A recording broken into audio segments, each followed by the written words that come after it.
Hello दोस्तों, मैं Praveen sir एक बार फिर से आप सभी छात्रों का पीए क्लासेस के यूट्यूब चैनल पर बहुत बहुत स्वागत है। चलिए, प्रत्यावर्ती धारा हम लोग पढ़ रहे थे। प्रत्यावर्ती धारा का 2 लेक्चर हम आपको पढ़ा चुके थे। तीसरा लेक्चर आइए जल्दी शुरू करते हैं, ठीक है, ताकि आप पढ़ते रहिए। बस इसके बाद 1 लेक्चर और बचेगा, आपका काम खत्म हो जाएगा। ठीक, इसके बाद इसमें हमने प्रत्यावर्ती धारा के बारे में बहुत सारी परिभाषाएं बताए थे। जैसे प्रत्यावर्ती धारा का शिखर मान बताया था, उसके बाद शिखर मान या आयाम बताया था। उसके बाद फिर हमने आपको बताया था कि प्रत्यावर्ती धारा का आवृत्ति बताई थी, आवर्तकाल बताया था, कोणीय वेग बताया था। उसके बाद प्रत्यावर्ती धारा का तात्कालिक मान बताया था। यहां तक हमने आपको बताया था, ठीक है। तो चलिए, अब उसके बाद अगली हेडिंग हम लोग करने चल रहे हैं। अब इसी के बाद हम लोग अगले टॉपिक पर चल रहे हैं। आराम समझिएगा, अब अध्याय आपका बहुत ही महत्वपूर्ण होने जा रहा है। ठीक, चलिए, अब अगली हेडिंग है प्रत्यावर्ती धारा का। अगली हेडिंग है प्रत्यावर्ती धारा का वर्ग माध्य मूल मान। ठीक, प्रत्यावर्ती धारा का बताए कौन सा मान? वर्ग माध्य मूल मान। इसकी अंग्रेजी होती है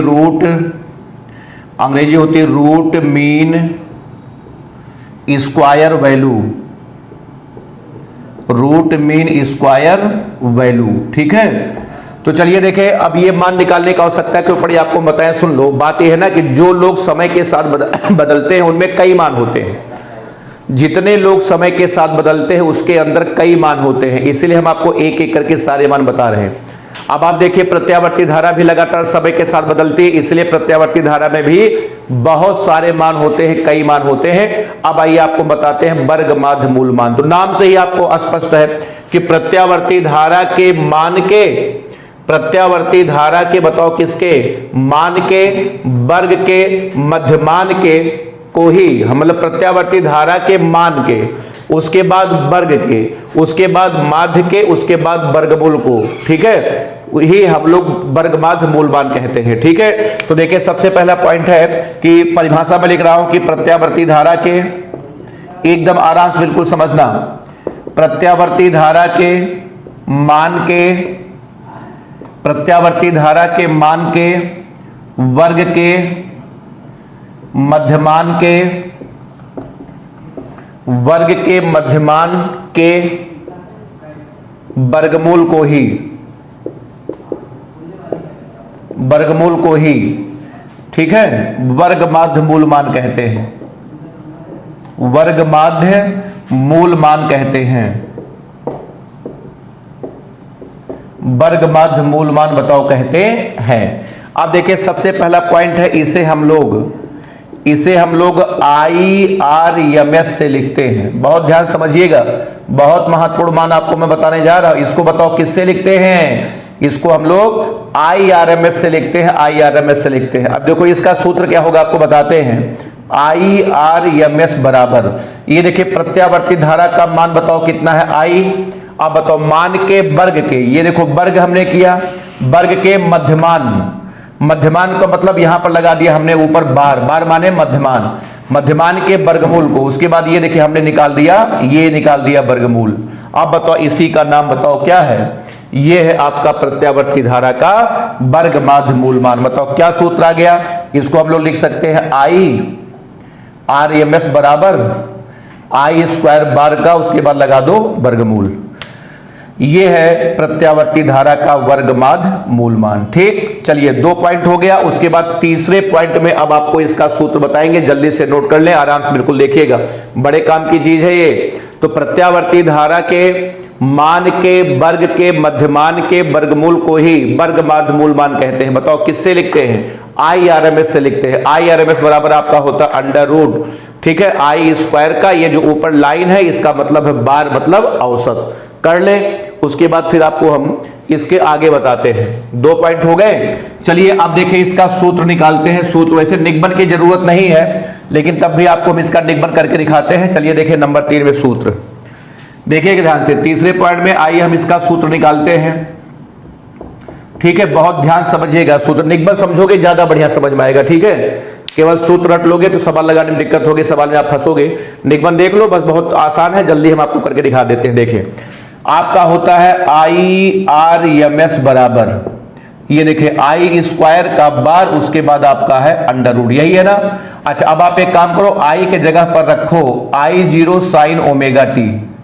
बताओ आई का सूत्र क्या होता है, आई बराबर आपका होता है आई जीरो साइन ओमेगा टी। अब यहां से आपका आ जाएगा आई आर एम एस बराबर, ये देखिए अंडर रूट लगा दिया। अब बताओ आई की जगह पर बताओ क्या लिखने जा रहे हैं, आई की जगह पर हम लोग लिखेंगे आई जीरो, उसके बाद साइन ओमेगा टी, उसके बाद क्या लगा दो स्क्वायर, लगाए स्क्वायर लगाने के बाद आगे लिखो का एक साइकिल का औसत मान, का बताओ एक साइकिल का बताएं कौन सा मान, एक साइकिल का बताओ औसत मान। मतलब ये है, ये जो सिंबल लगा था इसका हमने शब्दों में लिख दिया, बस हमने इसमें उसका सिंबल मतलब ये लाइन नहीं खींचा, इस लाइन का जो मतलब होता उसको हमने कहां लिख दिया, शब्दों में लिख दिया। एक ही बात है, चाहे आप पूरा शब्दों में लिख दो और चाहे आप लाइन खींच दो, दोनों का मतलब आपका एक ही है। चलिए अब आपका आ जाएगा यहां से आई आर एम एस बराबर, अब आपका आ जाएगा अंडर रूट, ठीक है। ये आपका आ जाएगा आई जीरो स्क्वायर, उसके बाद साइन स्क्वायर ओमेगा टी का, ठीक है, एक साइकिल का औसत मान। बताओ एक साइकिल का कौन सा मान, एक साइकिल का आपका आ जाएगा औसत मान। बताओ क्लियर है। अच्छा आप देखिए थोड़ा सा त्रिकोणमिति लगाएंगे, साइन स्क्वायर ओमेगा टी को हम लोग तोड़ेंगे, तो कैसे तोड़ेंगे देखो, आपको पता होगा कि कास थीटा बराबर आपका होता 1 माइनस 2, ठीक है, cos two theta, cos two theta बराबर आपका होता है 1 माइनस 2, ये आपका होता है साइन स्क्वायर थीटा। अब आप यहां से साइन स्क्वायर थीटा का मान निकालो, तो ये आपका आ जाएगा हाँ, ये आपका आ जाएगा 1/2 माइनस 1/2 कास टू थीटा। बताओ सबको समझ में आया कि नहीं आया। जब आप यहां से साइन स्क्वायर थीटा का मान निकालोगे तो आ जाएगा 1/2 माइनस 1/2 कास टू थीटा। अब जहां जहां थीटा वहां ओमेगा टी रख लो। अब आपका आ जाएगा साइन स्क्वायर ओमेगा टी बराबर, अब आपका आ जाएगा 1/2 माइनस 1/2 कास टू, उसके बाद ओमेगा इंटू टी हुआ। अब बताओ साइन स्क्वायर ओमेगा टी की जगह पर बताओ क्या रखने जा रहे हैं, ये रखने जा रहे हैं। अब आपका आ जाएगा आई आर एम एस बराबर, ये देखिए आपका आ जाएगा अंडर रूट, आराम से बिल्कुल समझना, ये देखिए आपका है आई जीरो स्क्वायर, अब आ जाएगा 1/2 minus 1/2 cos two omega t, उसके बाद का, ठीक है, एक साइकिल का औसत मान। बताओ एक साइकिल का बताएं कौन सा मान, एक साइकिल का बताओ औसत मान। बताओ इतनी बात बताओ सबको समझ में आ गई, कोई दिक्कत तो नहीं है। अब आप हमको बताएं ये जो कास का औसत मान है, ये हम लोग ग्राफ से निकालते हैं, ग्राफ से। तो देखो कास का जो ग्राफ होता है आपको हम दिखा दें, यहां पे बना के समझा दे रहे हैं, मिटा देंगे फिर। कास का जो ग्राफ होता है देखो इस तरीके से ग्राफ होता है, जो कास का ग्राफ होता है ये देखो इस तरीके से ग्राफ होता है। तो कास का जो ग्राफ होता है एक साइकिल में जितना प्लस होता है उतना ही माइनस होता है। तो एक साइकिल के लिए बताओ कास का औसत मान कितना हो गया, बोलो 0 हो जाएगा। ये कास थीटा का ग्राफ है, कास थीटा का ग्राफ एक साइकिल में जितना प्लस होता है उतना ही माइनस होता है। बताओ प्लस माइनस बताओ कितना हो गया, बोलो 0 हो गया, 0 हो गया। इसका मतलब अब हम कह सकते हैं, अब बताओ इसके जगह पर बताओ क्या रखने वाले हो, ये देखिए ये कास टू ओमेगा टी का बताओ औसत मान बताओ एक साइकिल के लिए कितना हो गया, 0। कहां से, ग्राफ से। अब आपका यहां से आ जाएगा I R M S, I R M S बराबर आपका आ जाएगा अंडर रूट, ये देखिए आई जीरो का स्क्वायर, उसके बाद 1/2 माइनस 0 आया। ये देखिए आपका सूत्र आ गया, बहुत बढ़िया सूत्र आपका आ गया। बताओ क्या सूत्र आया, ये देखिए आपका आ जाएगा आई आर एम एस बराबर, ये आपका आ जाएगा आई जीरो बटे अंडर रूट 2। ये है प्रत्यावर्ती धारा का वर्ग माध्य मूल मान। अब आप जल्दी से नोट करिए, उसके बाद आगे हम आपको बताते हैं। नोट कर ले सब लोग। बताओ सूत्र सबको समझ में आया। वैसे हम आपसे कहते हैं निगमन आपको भले ही ना समझ में आया हो कोई बात नहीं, मत समझो, निगमन कौन कहीं एग्जाम में आने वाला है, ये तो हमने आपको बता दिया ताकि आपको ये पता रहे कैसे आता है। बताओ क्या सूत्र आ गया, आई जीरो बटे अंडर रूट 2, ये सूत्र आपका होता है, बहुत काम का सूत्र, आई आर एम एस बराबर आई जीरो बटे अंडर रूट 2, सही है। अच्छा उसके बाद देखिए यहां से हम आपको एक चीज बता देते हैं, ये देखिए सुनिए, ये आपका आ जाएगा बराबर, बराबर करके। अब सुनिए, अंडर रूट 2 का मान होता है 1.414 और जब 1 में भाग दोगे आपका आ जाएगा, ऐसे नहीं सकते, 0.707 इंटू I0। तो ध्यान रखना दोनों एक ही चीज है, बहुत कायदे से समझिएगा। 1/√2 का मान बताओ, इसको गुणा भाग करोगे कितना आएगा, 0.707 आएगा। तो ये है आपका प्रत्यावर्ती धारा का वर्गमाध्य मूल मान। अब आप इसको जल्दी से नोट करो, उसके बाद फिर आप आगे आपको बताते हैं, जल्दी से कर ले।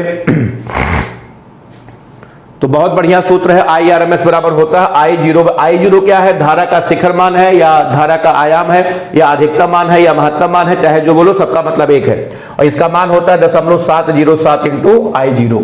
चलिए हो गया सबका, जल्दी करिए। अब उसके बाद देखें, इसके आगे आपको बताते हैं, बिल्कुल ध्यान से समझिएगा, ठीक है। चलिए अब देखें, इसके बाद यहां पर मैं लिख रहा हूं, इसके बाद मैं अगली हेडिंग लिख रहा हूं प्रत्यावर्ती वोल्टेज का। अब मैं अगली हेडिंग लिख रहा हूं प्रत्यावर्ती वोल्टेज का वर्गमाध्य मूल मान।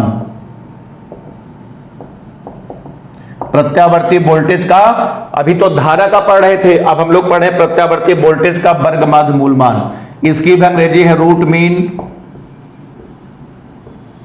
मीन स्क्वायर वैल्यू, ठीक है, रूट मीन स्क्वायर वैल्यू। चलिए देखें, अब देखें इसकी भी परिभाषा वही होगी कि प्रत्यावर्ती वोल्टेज के वर्ग के मध्यमान के वर्गमूल को ही प्रत्यावर्ती वोल्टेज का वर्गमाध्य मूल मान कहते थे। यहां पर हम लिख रहे हैं कि बहुत जल्दी से देखें, प्रत्यावर्ती वोल्टेज के मान के वर्ग के मध्यमान के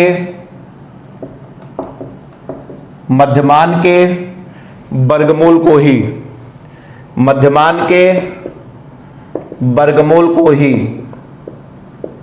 उसका वर्गमाध्य मूल मान कहते हैं। वर्गमाध्य मूल मान बताओ कहते हैं। बताओ क्लियर है। चलिए अब देखिए, सबसे पहला पॉइंट आपको बताते हैं। पहला पॉइंट है, इसे हम लोग VRMS, इसे बताओ किससे, VRMS से लिखते हैं। इसे बताओ किससे लिखते हैं, बोलो, VRMS से लिखते हैं, पहला पॉइंट। और देखें इसका भी सूत्र आपका वही हो जाएगा, VRMS बराबर, ये आपका आ जाएगा V² का लगा दो बार, उसके बाद लगा दो अंडर रूट। ये देखिए, ये है प्रत्यावर्ती वोल्टेज का वर्गमाध्य मूल मान। अब उसके बाद देखिए तीसरे पॉइंट में सूत्र हम आपको बताते हैं, जैसे भी आपने धारा का नहीं निकाला था, IRMS बराबर बताओ क्या सूत्र निकाले हो, ये निकाले हो I0/√2 या बराबर 0.707 इंटू I0 से। इसी सूत्र का सहारा ले लो।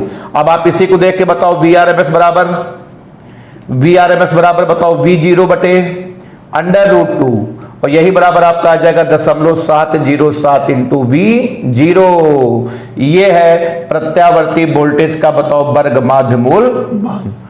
तो धारा का जैसे वर्गमाध्य मूल मान था, वैसे ही आपका वोल्टेज का वर्गमाध्य मूल मान है, इसमें कोई दिक्कत की बात नहीं है। तो इस पे बहुत सारे छोटे मोटे बहुविकल्पी प्रश्न बनते हैं, या तो VRMS देकर के V0 पूछेगा या तो V0 देकर के VRMS पूछेगा। इसको याद रखिएगा, एक देकर के कोई न कोई एक हमेशा पूछता रहता है। चलिए कर ले, उसके बाद आपको हम नोट करके एक महत्वपूर्ण जानकारी बताएं, जल्दी से कर ले। उसके बाद आपको हम नोट करके एक बहुत ही अच्छी जानकारी बताते हैं, तब उसके बाद हम लोग आगे बढ़ते हैं। चलिए हो गया सबका।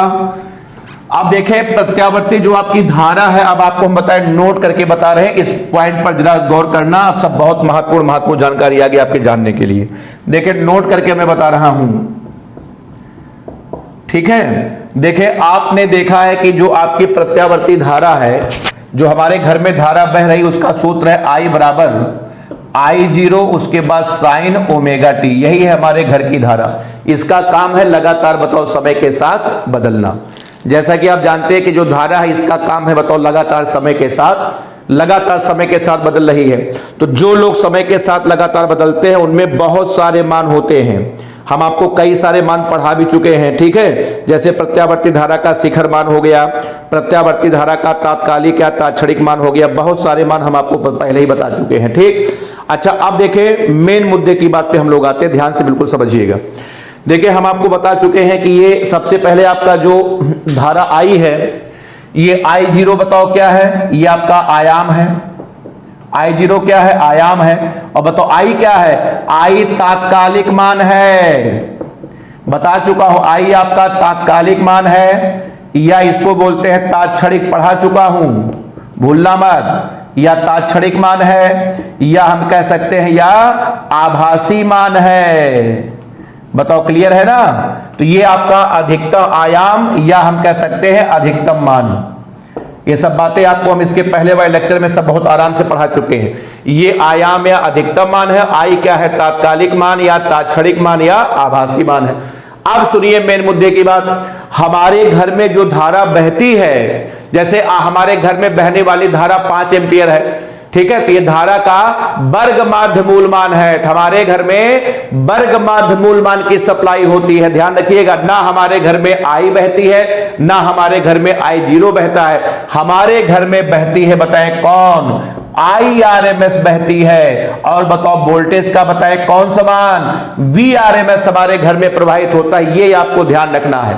अगर हमारे घर का वोल्टेज 220 वोल्ट है, तो ये बताओ वोल्टेज का कौन सा मान है, VRMS है। अगर हमारे घर की धारा 5 एम्पियर है, ये बताओ धारा का कौन सा मान है, धारा का IRMS है। बताओ समझ में आ रहा है कि नहीं आ रहा है। तो हमारे घर में तार में जो बहती है, ना वो I है ना वो I0 है, बल्कि वो IRMS है। और IRMS बताओ कैसे निकलेगा, I0 बटे √2 से निकलेगा। बताओ समझ में, सबको समझना नहीं है, आप याद रखना, हम आपको जानकारी बता रहे हैं। तो नोट करके मैं यहां पर लिखने जा रहा हूं, बिल्कुल साफ साफ लिखें। देखें मैं यहां पे लिख रहा हूं, नोट करके सबसे पहले पॉइंट में लिख रहा हूं, पॉइंट वाइज करके आपको बताता हूं। पहला पॉइंट हमारा यह है कि हमारे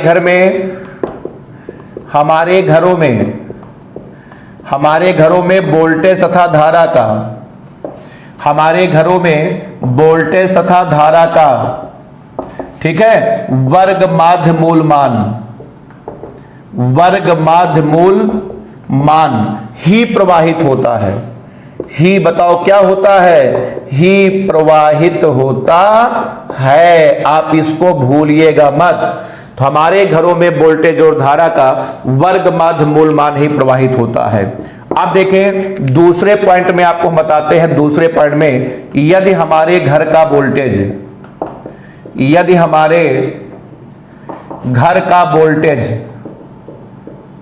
बराबर 220 वोल्ट है, तो ये इंप्लाई करेगा, ये बताओ वोल्टेज का बताए कौन सा मान हो गया, VRMS है। इसका मतलब VRMS बराबर 220 वोल्ट है, इसे याद रखना, ऐसा होता है। और यदि हमारे घर की धारा, यदि हमारे घर में प्रवाहित धारा, यदि हमारे घर में प्रवाहित धारा बराबर 10 एम्पियर, धारा बराबर बताओ कितना, 10 एम्पियर, तो ये इंप्लाई करेगा, ये बताओ धारा का कौन सा मान है, ये है आपका IRMS बराबर 10 एम्पियर है। ये आप इसको याद रखिएगा। बताओ कितने पॉइंट हुए, 2 पॉइंट हुए। अब देखिए तीसरे पॉइंट में यहां पे लिख रहा हूं कि प्रत्यावर्ती वोल्टेज तथा प्रत्यावर्ती धारा, प्रत्यावर्ती वोल्टेज तथा प्रत्यावर्ती धारा मापने वाले यंत्र,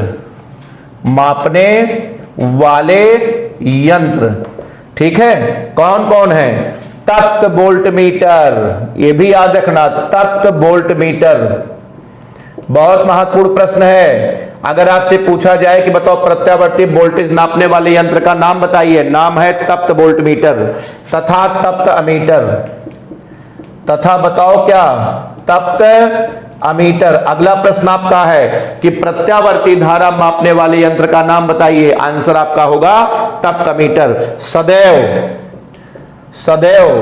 VRMS एंड IRMS ही मापते हैं। ये भी आप याद रखिएगा, बहुत महत्वपूर्ण प्रश्न आपका है, भूलिएगा मत, ठीक है, कि प्रत्यावर्ती धारा या वोल्टेज मापने वाले जितने भी यंत्र होते हैं वो सभी लोग बताओ कौन सा मान नापते हैं, इसका आंसर है वर्ग माध्य मूल मान नापते हैं।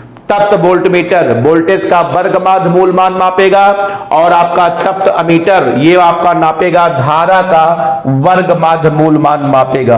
आप बताइए तीनों पॉइंट बताओ, सबको क्लियर है कि नहीं क्लियर है? समझ में आया? नोट कर ले सब लोग जल्दी से, उसके बाद फिर आपको हम अगले हेडिंग की तरफ ले चलते हैं। सब लोग जल्दी से कर ले, याद रखिएगा। तो हमारे घर में वोल्टेज का वर्गमाद मूलमान और धारा का वर्गमाद मूलमान ही प्रवाहित होता है। चलिए अब आइए हम आपको आगे बताते हैं, आगे की जानकारी देखें अगली जानकारी हमारी ये है, ध्यान से सुनिएगा, ठीक है। अब आपको तो पता है कि जो धारा होती है, देखो यहां पर मैं लिख दे रहा हूं, एक बार फिर से आपको पता है तो भी अच्छी बात है, नहीं पता है तब भी आप जान लो, ठीक है। ठीक है, कितने पॉइंट आपके हुए थे? नोट करके 3 पॉइंट हुए थे।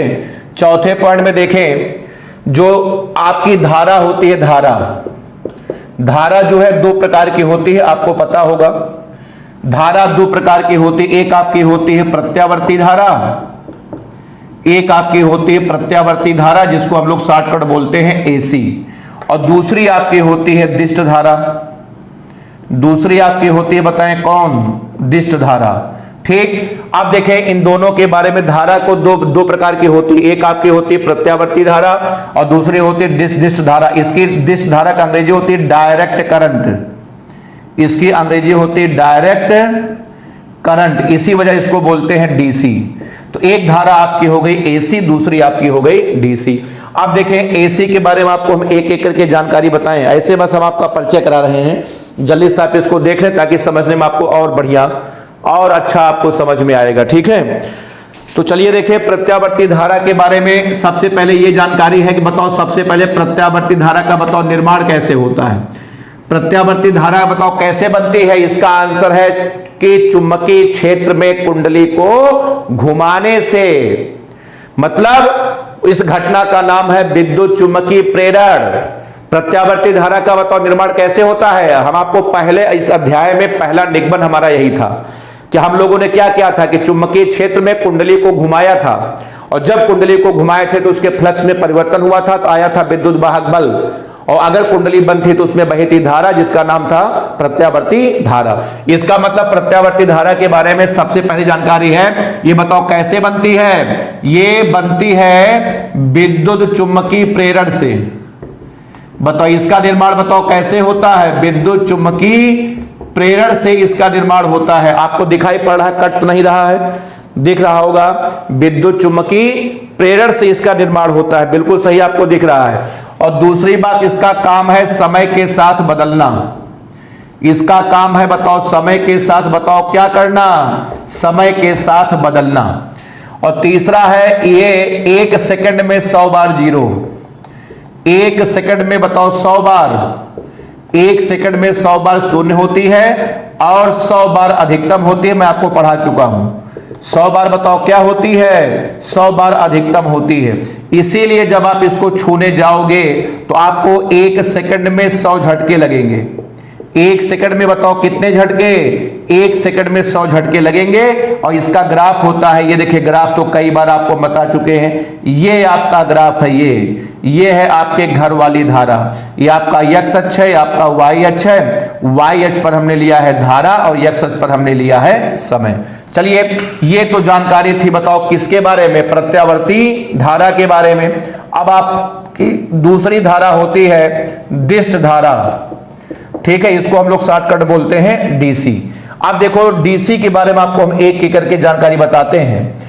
देखिए डीसी के बारे में सबसे पहले जानकारी आपकी है, इसका निर्माण बताओ कैसे होता है? बताएं, रासायनिक अभिक्रिया से होता है। सेल आपने पढ़ा होगा कि सेल में आप क्या करते हैं? साल्ट मिलाते हैं, फिर उसके बाद विलयन बनाते हैं, तो उसमें रासायनिक अभिक्रिया होती है, विलयन आयन में टूट जाता है, ठीक है। एक प्लेट पर जाकर के जमा हो जाते हैं प्लस वाले, दूसरे पर माइनस वाले, दोनों प्लेटों के बीच में विभव का अंतर उत्पन्न हो जाता है। अब आप इस दोनों प्लेटों से किसी को जोड़ोगे तो उसमें बह जाती है धारा। इसका मतलब यह है कि दिष्ट धारा का निर्माण होता है, बताओ कैसे? रासायनिक, बताओ कैसे? रासायनिक अभिक्रिया से इसका निर्माण होता है, रासायनिक अभिक्रिया से इसका निर्माण होता है। और यह प्राप्त होती है बताओ सेल या बैटरी से।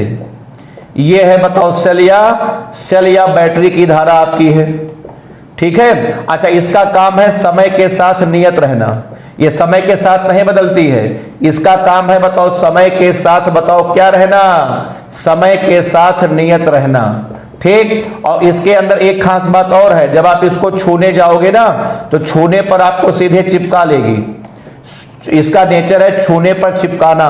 और उसके बाद देखिए इसका ग्राफ कैसे बनता है, आपको हम ग्राफ बना करके दिखा दें। बहुत बढ़िया ग्राफ इसका बनता है, एकदम सीधी रेखा बनती है, सीधी रेखा।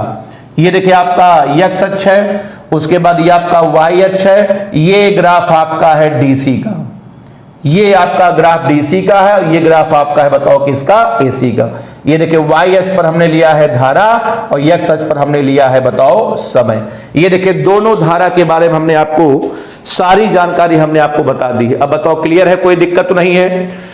तो ये एक आपकी होती है प्रत्यावर्ती धारा, ये हमारे घर की धारा है, ये घर वाली धारा है। ये बताओ कहां की धारा है, ये हमारे घर की धारा है, ठीक। और ये जो डिस्ट धारा है ये बताओ सेल या बैटरी की धारा है। ये थी आपकी दोनों धारा, ठीक है। अब आप इसको जल्दी से नोट कर लें, तो उसके बाद फिर आपको हम इसके आगे आप बताते हैं, आगे बताते हैं।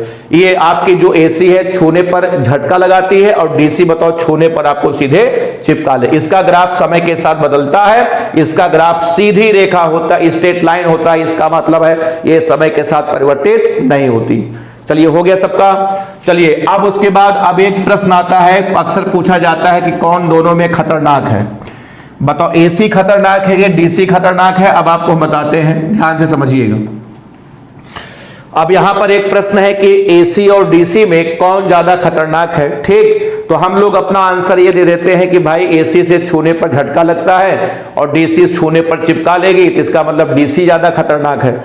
तो देखिए खतरनाक की परिभाषा आपको बता दें, फिजिक्स में खतरनाक की परिभाषा ये है, जो आप समझ रहे हैं वो नहीं है। खतरनाक की परिभाषा फिजिक्स में क्या, सुनिए।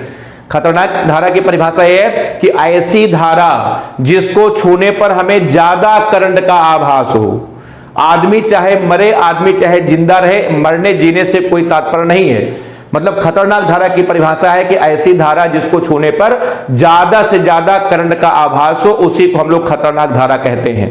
तो इस लिहाज से AC आपकी ज्यादा खतरनाक है DC की तुलना में। तो याद रखना, अगर आपसे पूछा जाए AC और DC में कौन खतरनाक है, तो ये वाला जवाब मत दे देना कि DC चिपका लेगी तो छोड़ेगी नहीं तो आदमी मर जाएगा, DC खतरनाक है। मरने जीने से मतलब नहीं है, जिसको छूने से ज्यादा करंट का आभास हो वही आपकी ज्यादा खतरनाक है। तो कौन खतरनाक है, AC खतरनाक है। तो मैं यहां पर हेडिंग लिख रहा हूं, देखें मैं यहां पे लिख रहा हूं 220 वोल्ट की AC, ठीक है, 220 वोल्ट की DC से अधिक खतरनाक है। DC से अधिक बताओ क्या है, खतरनाक है। ये हेडिंग है, आपको हम सिद्ध करके दिखाते हैं कि कैसे AC ज्यादा खतरनाक है DC की तुलना में, ठीक है। चलिए ध्यान से देखिएगा। ये देखिए यहां पर मैंने मान लिया कि हमारे पास, ठीक है, आराम से बिल्कुल सीखो। ये देखो यहां पर हमने मान लिया हमारे पास 220 वोल्ट की AC है और यहां पर हमने मान लिया हमारे पास 220 वोल्ट की DC है। अब आप बताइए कि ये जो 220 वोल्ट की AC आपके घर में आ रही है, आप बताओ ये धारा का कौन सा मान है, ये सॉरी वोल्टेज है, सॉरी वोल्टेज है। आप बताइए आपके घर में जो 220 वोल्ट की AC आ रही है, आप बताओ ये वोल्टेज का कौन सा मान है। इसका आंसर है ये वोल्टेज का वर्ग माध्य मूल मान है। अभी पढ़ा के आ रहा हूं, इसका मतलब बताओ VRMS बराबर ये देखे 220 वोल्ट।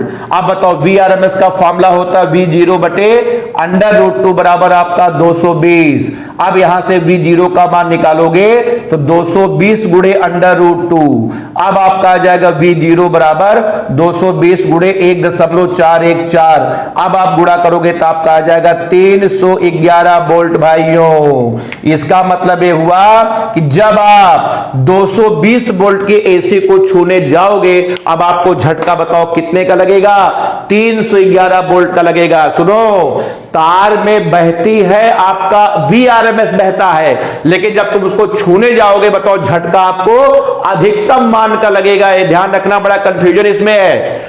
बहती है Vrms, IRMS, लेकिन जब उसको तुम छूने जाओगे तो वो झटका मारेगा, उसके अधिकतम मान का झटका मारेगा, अधिकतम मान का झटका मारेगा। तो 220 वोल्ट की एसी से बताओ झटका कितने का? 311 वोल्ट का लगता है। अब मैं यहां लिख रहा हूं कि जबकि 220 वोल्ट की डीसी से 220 वोल्ट की डीसी से हमें 220 वोल्ट का ही 220 वोल्ट का ही आभास होता है। 220 वोल्ट का ही बताओ क्या होता है? आभास होता है। अब मैं कह सकता हूं कि अतः बताओ एसी बताओ डीसी की तुलना में बताओ क्या है? डीसी की तुलना में अधिक खतरनाक है भाइयों। डीसी की तुलना में बताओ क्या है? अधिक खतरनाक है। बताओ सिद्ध हुआ कि नहीं सिद्ध हुआ? तो खतरनाक धारा की परिभाषा, जिसको छूने से ज्यादा करंट का आभास हो वही आपकी ज्यादा खतरनाक है। तो 220 वोल्ट की एसी छुओगे 311 वोल्ट का झटका लगेगा, जबकि 220 वोल्ट की डीसी छुओगे 220 ही वोल्ट लगेगा। इसीलिए एसी ज्यादा खतरनाक है डीसी की तुलना में। तो याद रखना, बहता है IRMS, लेकिन झटका बोलो अधिकतम मान का। जैसे आपको बताए, हम डेली आपको क्लास में पढ़ाते हैं, तो जो जिस नेचर से पढ़ा रहे हैं ये हमारे नेचर का Vrms IRMS है। अब एक दिन एक छात्र हमारे बारे में अनुमान लगाया, एक बहुत सीधा छात्र है, इसको बहुत सीधा टीचर है, इसको रास्ते में छेड़ा जाए। अब जब हम आप रास्ते में हमको छेड़ेंगे तो मैं आपको झटका दूंगा, अधिकतम मान का झटका दूंगा। अब उस नेचर से थोड़ी मैं पेश आऊंगा जिससे मैं आपको क्लास में पढ़ा रहा था। अब मैं आपको अधिकतम मान का झटका मारूंगा। ये होता है धारा के साथ में, ध्यान रखिएगा, भूलिएगा नहीं। जल्दी से आप कर लें, उसके बाद फिर हम लोग आइए इसके साथ ले लें। आइए उसके बाद आपको हम आगे की जानकारी बताते हैं। तो सिद्ध हो गया एसी डीसी की तुलना में अधिक खतरनाक है। अब देखिए, आइए हम आपको एक बहुत अच्छी जानकारी बताएं, ध्यान समझिएगा। उसी के नीचे मैं लिख रहा हूं स्टार बना करके, बहुत बढ़िया ग्राफ, बहुत ध्यान समझिएगा। ये देखें, एक बहुत अच्छा सा ग्राफ मैं आपको बना के दिखा रहा हूं। ग्राफ से बहुत अच्छी जानकारी आपको मिलेगी।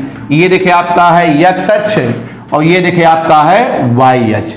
ये देखिए एक ग्राफ मैं आपको बना करके दिखा रहा हूं, ये हमारे वोल्टेज का ग्राफ है। ये देखिए ये हमारे प्रत्यावर्ती वोल्टेज का ग्राफ है, वोल्टेज का। तो आपको पता होगा ये आपका होता है V0 होता है। ये बताओ क्या होता है? ये आपका V0 होता है। ये देखिए वाई अक्ष पर हमने बताओ किसको लिया है? वोल्टेज को। और एक्स अक्ष पर हमने लिया है बताओ किसको? बोलो, समय को। अब बताइए, ये हमारे घर का वोल्टेज है भाइयों। तो बताइए अभी अभी आपने V0 का मान बताओ कितना निकाला है? 311 वोल्ट निकाला है। तो ये देखिए यहां पर ये देखिए यहां पर ये आपका है प्लस 311 वोल्ट। और बताओ यहां पर क्या होगा? यहां पर आपका होगा माइनस बताओ 311 वोल्ट। अब देखो यहां से एक जानकारी निकल के आ रही है कि आपके घर का जो वोल्टेज होता है उसका मान बताओ एक साइकिल में कहां से कहां तक बदलता है? प्लस 311 वोल्ट से लेकर के माइनस 311 वोल्ट तक बदलता है। इसका मतलब एक साइकिल में वोल्टेज के मान में परिवर्तन, एक साइकिल में वोल्टेज के मान में परिवर्तन निकाला जाए तो परिवर्तन बराबर आपका होता है बताओ ज्यादा माइनस कम। तो ज्यादा आपका है प्लस 311, माइनस बताओ कम कितना है? माइनस बताओ 311। तो ये आपका आ जाएगा बताओ कितना?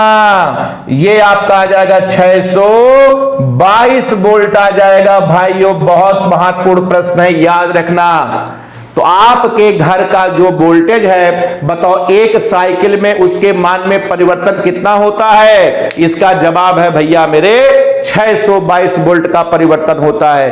क्योंकि V0 का मान अगर आपके घर में 220 वोल्ट की सप्लाई है, अगर क्या मतलब है ही है आपके घर में 220 वोल्ट आता है तो वो आपका Vrms हो गया। और जब V0 निकालोगे 311, तो यहां पर आपका प्लस 311, यहां पर आपका माइनस 311। तो एक साइकिल में प्लस 311 से माइनस 311 के बीच में बदलता है। तो एक साइकिल में बताओ वोल्टेज के मान में परिवर्तन बोलो 622 वोल्ट होता है। इसको आप ध्यान रखिएगा, भूलिएगा नहीं। चलिए हो गया सबका, जल्दी से नोट कर ले। बहुत महत्वपूर्ण जानकारी आपकी थी। हो गया हो तो उसके बाद फिर हम लोग आगे बढ़ रहे हैं। जल्दी कर ले सब लोग। ग्राफ बन गया सबका? आइए, बहुत बढ़िया।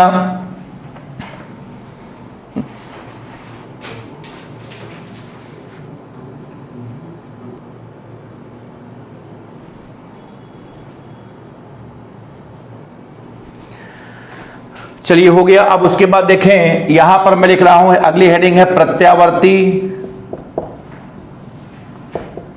धारा का रूप गुणक। इसकी अंग्रेजी होती है फॉर्म फैक्टर। अब आप इसको समझिए। अगली जानकारी है प्रत्यावर्ती धारा का, बताए कौन सा गुणज? बोलो। रूप गुणक। रूप गुणक इसको अंग्रेजी में बोलते हैं फॉर्म फैक्टर। आपने देखा होगा कि जो आपकी एसी होती है, एसी मतलब आपके जो हमारे घर की जो धारा होती है, हमारे घर की धारा, तो हमारे घर की धारा आपकी एसी है। तो आपने देखा होगा एसी जो होता आपका होता है 220 वोल्ट, उसके बाद 440 वोल्ट, उसके बाद 660 वोल्ट, ठीक है, उसके बाद आपका होता है 880 वोल्ट, सुना होगा आपने, 11,000 वोल्ट, उसके बाद अगला आपका होता है 22,000 वोल्ट, उसके बाद अगला आपका होता है 33,000 वोल्ट। इस तरीके का वोल्टेज बनाया जाता है। यही होता है। कभी भी एसी को आप 12 वोल्ट, 24 वोल्ट, 36 वोल्ट ये सब आप नहीं पाओगे। तो आपने देखा होगा कि जो एसी प्रत्यावर्ती धारा जो बनाई जाती है उसका जो वोल्टेज होता है वो हमेशा 11 के गुणज में बनाया जाता है। 11 के, बताओ किसमें? गुणज में बनाया जाता है। इसके पीछे क्या रीजन है ये आपको समझाने आया है। बताए कौन? फॉर्म फैक्टर, रूप गुणक। तो प्रत्यावर्ती वोल्टेज का जो निर्माण किया जाता है उसके रूप गुणक के आधार पर किया जाता है। हमेशा प्रत्यावर्ती वोल्टेज बताओ किसके गुणज में? 11 के गुणज में ही हमेशा बनाया जाता है। क्यों बनाया जाता है अब आपको हम करके दिखाते हैं, ध्यान से बिल्कुल सब लोग समझिएगा, ठीक है। तो चलिए देखिए, अब आपको हम बताते हैं फॉर्म फैक्टर, आराम से बिल्कुल समझिएगा। देखिए, नंबर 1 सबसे पहले तो मैं ये कहूंगा कि रूप गुणक को, ये देखिए सबसे पहला पॉइंट है, रूप गुणक को हम लोग यफ, ठीक है, यफ यफ से लिखते हैं। यफ यफ, यफ यफ का मतलब बताओ, समझ गए? यफ से आपका हो गया फॉर्म, यफ से हो गया फैक्टर। अब देखिए दूसरे पॉइंट में इसका सूत्र क्या होता है, बड़ा बढ़िया सूत्र है, देखना। यफ यफ मतलब फॉर्म फैक्टर बराबर आपका होता है, ये आपका होता है VRMS बटे आपका होता है VM। ये इन्हीं दोनों के अनुपात को बोलते हैं रूप गुणक, बोलते हैं रूप गुणक बोलते हैं। कि किसके किसके अनुपात को? प्रत्यावर्ती वोल्टेज के वर्गमाद मूल मान तथा ये औसत मान है, एक साइकिल का औसत मान है आपका VM। यह माने मीन वैल्यू, इसे आपको याद रखना है। इन्हीं दोनों के अनुपात को प्रत्यावर्ती धारा का रूप गुणक कहते हैं, ठीक। चलिए अब आइए देखें तीसरे पॉइंट में, कार्यक्रम को और लंबा करते हैं, ठीक है, आराम से बिल्कुल सब परिभाषा लिख देते हैं, परिभाषा लिख देते हैं। मैं कह सकता हूं, बताओ, प्रत्यावर्ती वोल्टेज के परिभाषा लिख देता हूं, प्रत्यावर्ती वोल्टेज के वर्गमाध्य मूलमान, वर्गमाध्य मूलमान तथा एक साइकिल के औसत मान, एक साइकिल के औसत मान के अनुपात को ही हम लोग रूप गुणक कहते हैं। कोहे रूप गुणक बताओ कहते हैं। चलिए आप देखिए तीसरे पॉइंट में, आइए हम आपको इसका मान ही निकाल करके दिखा दे। तो देखो सब लोग भाइयों, एफ बराबर आपका है, बताओ, VRMS बटे आपका होता है VM, और VRMS का फॉर्मूला होता है V0 बटे √2, और ये मैं आपको दूसरे लेक्चर में पढ़ा चुका हूं। ये आपका होता है 2V0 बटे पाई, उम्मीद है आपको याद होगा। 2 प्लस, प्लस आपका होता है पहले आधे साइकिल का प्लस होता है, दूसरे आधे साइकिल का माइनस होता है, और एक साइकिल का औसत मान 0 होता है। तो प्लस आपका 2V0 बटे पाई होता है। अब आपका इसको ऐसे लिखो, V0 बटे √2 गुणे आपका आ जाएगा पाई बटे 2 आपका V0। अब बताओ, V0 से V0 कट गया, आपका आ जाएगा पाई बटे 2 √2। पाई का मान 3.14, 2 गुणे 1.414। अब आप इसको जब हल करोगे ना, अब आपका आ जाएगा फॉर्म फैक्टर एफ बराबर, इसको हल करोगे तो आपका आ जाएगा 1.1। ये देखो, इसीलिए प्रत्यावर्ती वोल्टेज को जब भी बनाया जाता है 1.1 या 11 के गुणज में बनाना इसे आसान है, क्योंकि रूप गुणक के आधार पर ही इसको बनाया जाता है। तो अगर कोई आपसे ये सवाल पूछता है कि इसको 11 के गुणज में क्यों बनाते हैं, तो आप उससे पूछो कि क्या आपको रूप गुणक का कंसेप्ट पता है। जिनको रूप गुणक का कंसेप्ट पता है उन्हीं को इसका जवाब समझ में आएगा, अदरवाइज कभी समझ में नहीं आएगा। अब आपको मिल गया होगा। अब हम कह सकते हैं इसीलिए, अब मैं कह सकता हूं इसीलिए प्रत्यावर्ती वोल्टेज, इसीलिए बताओ क्या, प्रत्यावर्ती वोल्टेज को सदैव, इसीलिए प्रत्यावर्ती वोल्टेज को सदैव 1.1 या 11 के गुणज में ही, 11 के गुणज में ही बनाया जाता है, बनाया जाता है। आप बताओ समझ में आया? चलिए बहुत बढ़िया। आप देखें इसमें जितने भी आपके प्रश्न आते थे बहुविकल्पी वगैरह के, सारे का हमने मामला निपटा दिया है। अब इसमें केवल 2 टॉपिक आपको और बचे। इसके बाद परिपथ आपका है। परिपथ में निगमन हमको नहीं करना है, परिपथ के बारे में, ठीक है। आपका परिपथ में क्या है, आर परिपथ है, यल परिपथ है, सी परिपथ है, यल सी है, सी आर है, उसके बाद 6 परिपथ है, उसके बाद आपका ट्रांसफार्मर है, उसके बाद आपका ये चैप्टर खत्म हो जाएगा। 1-2 लेक्चर का और बचा है, तो ऐसे आपको हम बना बना के वीडियो देते रहेंगे, आप घर पर आराम से पढ़ते रहिएगा, ठीक है। चलिए बहुत बहुत धन्यवाद।